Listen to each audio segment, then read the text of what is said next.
The kids are finally back in school, pumpkin spice lattes are here from Starbucks, so that could only mean one thing: the fall housing market has arrived. And this fall is shaping up to be completely different than the last couple years. How? Well, that's exactly what we're going to talk about on today's episode. Hi, I'm Josh Alexander and your host of Discover Yorba Linda. You're a one-stop shop for all things Yorba Linda. So on today's episode, I'm going to go over my fall 2022 housing market forecast for Yorba Linda.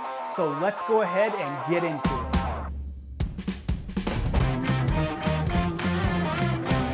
So like I do with all of these Yorba Linda forecasts, first I'm going to start with Yorba Linda specific data, and then we're going to move into some Orange County data just so you can see what the housing market is doing as a whole. So let's go ahead and look at the Yorba Linda side first. So right now we have about 127 active homes throughout Yorba Linda, which over the last 2 months really hasn't changed too much. It's gone up a little bit, gone down a little bit, but it's been hovering around that 120, 130 range for about the last 2 months now. However, as we head further into the fall market, you can expect to see that number start to go down as well. So now let's go ahead and look at the price ranges that we've seen in Yorba Linda during the month of August. So on the low side, the lowest price home that we saw sold was a 1-bed, 1-bath condo, and it sold for $425,000. And on the opposite side, the highest price home was a 5-bed, 4.5-bath home that sold for $3.45 million. And when we look at what the average home sold for in Yorba Linda, in the month of July, it was $1.25 million.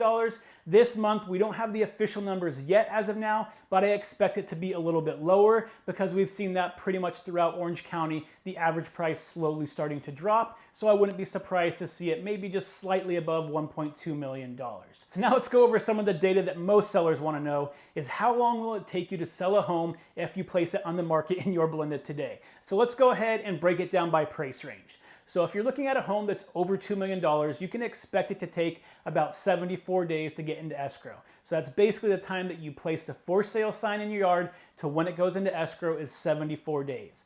Now, if you're between 1 and 2 million, the current time is right around 43 days, so a little bit less. And then under $1 million, you're looking right around 33 days. And if you have a condo in Yorba Linda, that's going to be about 35 days right now. So it's still selling relatively quickly, nowhere near as fast as it has been over the last 2 years. So overall, we're in a slight seller's market in Yorba Linda right now. So as long as you place your house on the market at fair market value, you're doing a very accurate assessment of what that fair market value is, because you can't just throw out a number anymore like you could over the last 2 years and it would sell for that. You have to make sure it's at fair market value.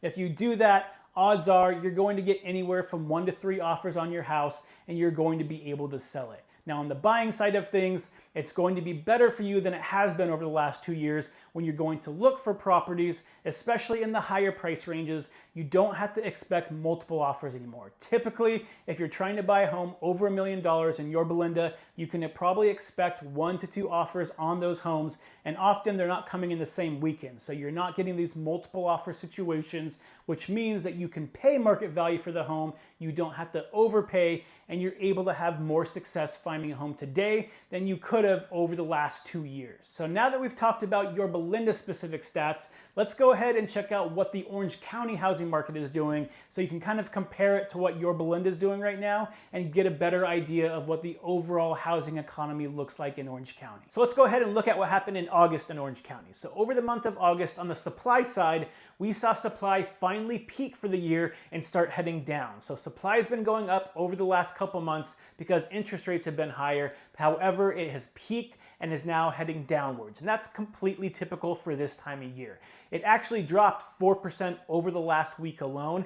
And if you look at the total supply in the housing market, we are still very, very low. So we started the year out with the lowest supply ever, and we've added about 12% less homes than a typical year before COVID when you look at where we are right now. And we've actually added less homes this year on the market than we did during the COVID years as well. So supply is just not improving. It's going to remain low and continue dropping for the rest of the year. So on the demand side of things in August, we actually saw something kind of interesting. We saw demand actually increase throughout most of August, and that was due to interest rates going from 6.28% dropping down to the low 5s for a large chunk of August as well as most of July, and that put a lot of buyers in a better position, enabling them to be able to afford homes again. So we saw demand slightly rise over the month of August. However, Interest rates have started going back up again, so I expect as we head into September, you're going to see that demand also peak for the year and start heading downwards, which it typically does during this time of year as well. So that brings us to where we are right now. So the average days on market for a typical home in Orange County is 63 days. So from the time you place a for sale sign in your yard to when it goes into escrow, typically is going to take around 2 months. And that puts us in a very slight seller's market where sellers still get to call a lot of the shots. However, you're not seeing a lot of homes with multiple offers anymore. Typically, you're going to get 1 to 3 offers on most homes in Orange County right now, and that's been the case for about the last month and a half. So if you're trying to sell a home right now on the market, yes, you still have a small advantage as long as you price it correctly. If you're trying to buy a house right now, the competition is way less than it's been the last couple of years, which means if you place an offer on a home, typically you're only having to compete with 1, maybe 2 other offers in order to get into escrow, which means that you no longer are having to bid up the prices, remove contingencies, and you can take your time looking for a house right now. So buyers that are entering the market right now are having greater success finding a home and not overpaying for it. So that brings us to what you should expect if you're thinking of either placing your home on the market in the next couple months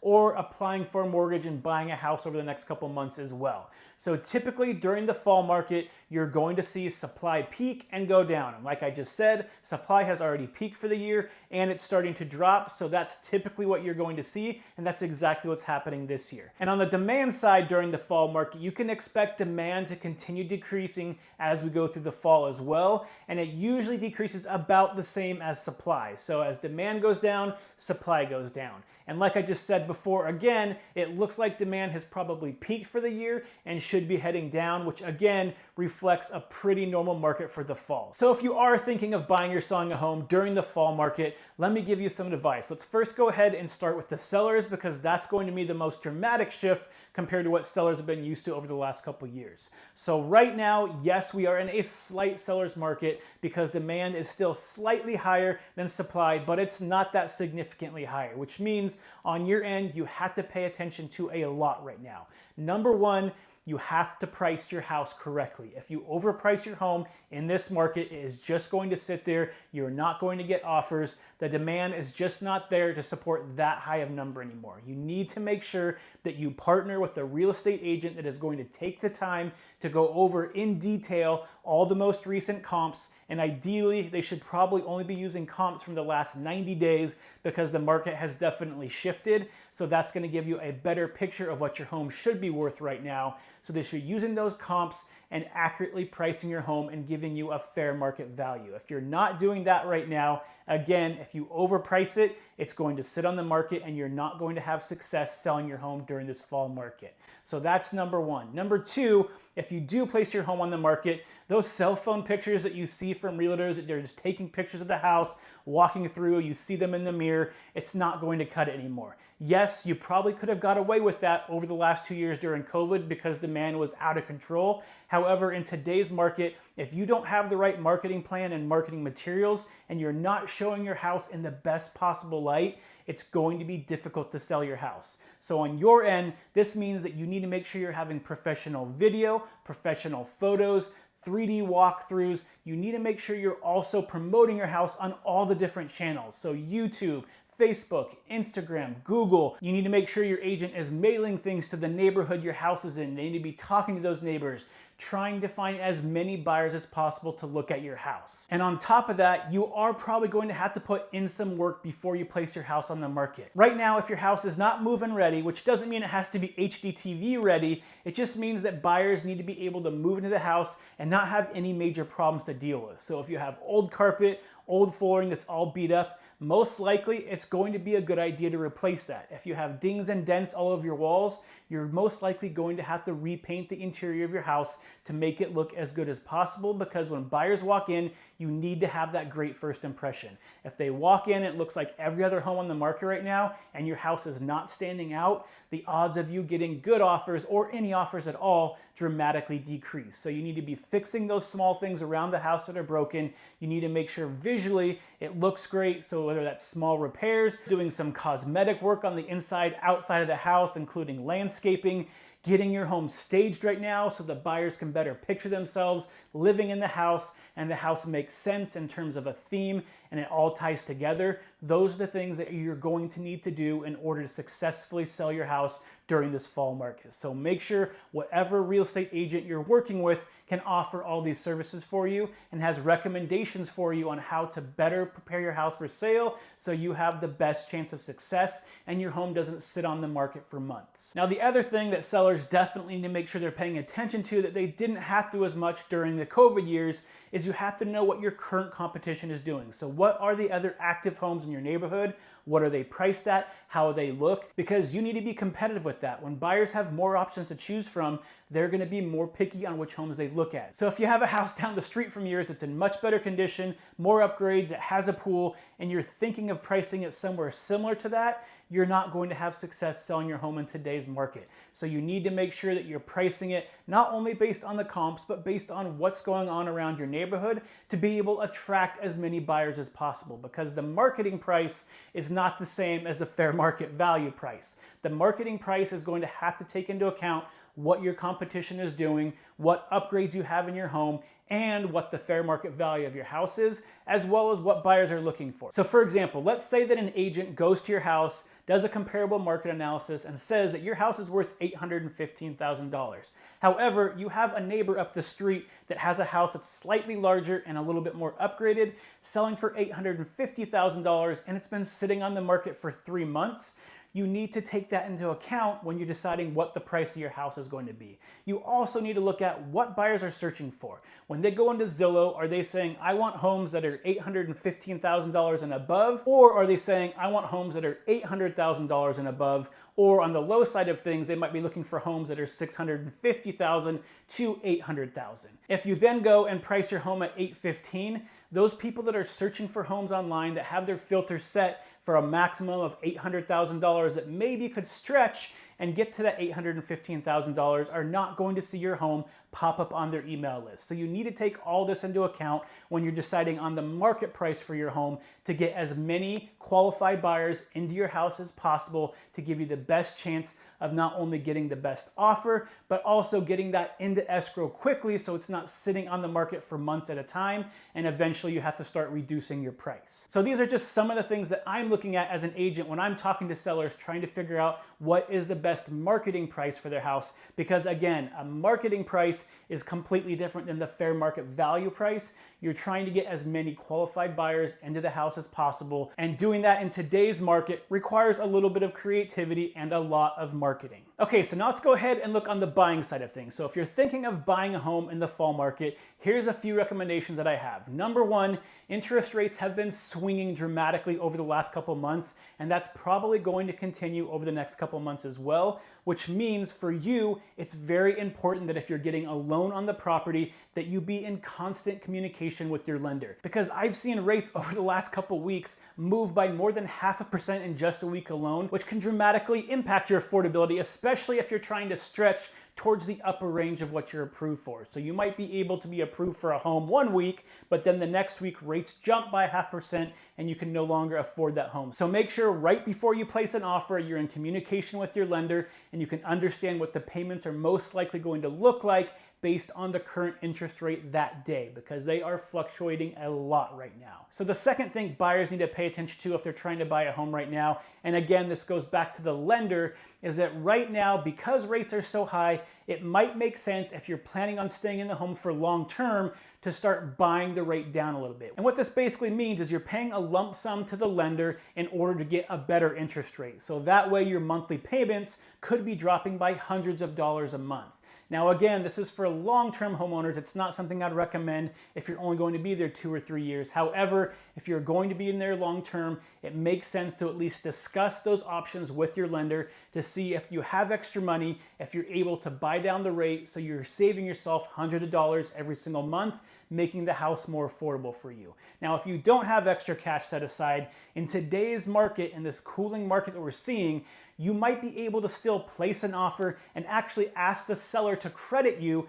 towards buying your rate down at the end of escrow. So it could be no money out of your pocket. The seller actually pays for you to buy that rate down and saves you a couple $100s a month. So make sure you discuss that with your agent, with your lender, to see if that's a possibility for you to do as well, because it could be a great option to not only get a great house accepted, but also have a much better interest rate for the next 30 years as well. And the third and probably most important thing that buyers need to be paying attention to right now is before they place the offer, you need to make sure your agent is doing a lot of research, running those comparable sales, and giving you an accurate fair market value of the home, because right now is not the time to be overpaying for a house. The market has slowed down, which means if you overpay for a house right now, the odds of you making that back up anytime soon are dramatically reduced. So you need to make sure that you're placing offers still most likely at market value, because that's the type of market we're in. And the third and probably most important thing that buyers need to remember right now is, even though yes, it's easier and you're going to have more success buying a home right now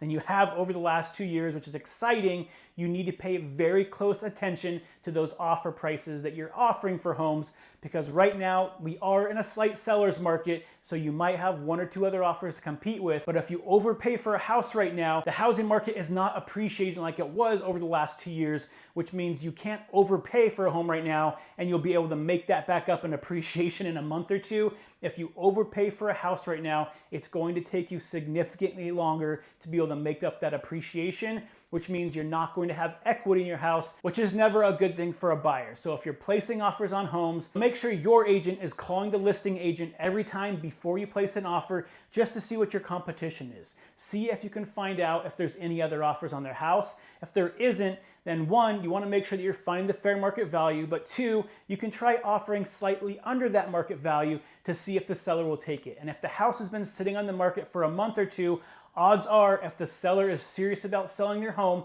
they're still going to look at your offer seriously, and you might be able to get a house for a slightly under market value. It's not going to happen every time, but there's more opportunity for you as a buyer right now than there has been over the last 2 years. Now again, just because the seller is asking for a certain price, that doesn't mean that that's the fair market value of the home. So you need to make sure your agent is doing their due diligence, looking for that fair market value, and then you can base your pricing strategy that you're going to offer based on that price, not the list price of the home. So overall, I'm actually excited for the fall housing market in Orange County, because as long as interest rates stay averaging under that 6% mark, the most likely outcome is going to be supply continues dropping, demand continues dropping at about the same rate, which is going to keep us in about the same market we're in right now. And that means that sellers still have the opportunity to sell their house at fair market value, and buyers have the opportunity to purchase a house without having to compete so much, and are able to get it at fair market value as well, which is setting us up to finish this year with a much healthier housing market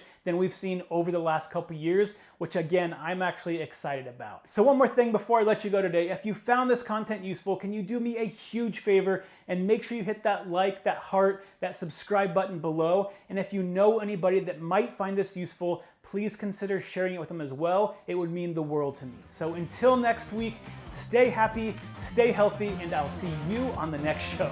Bye.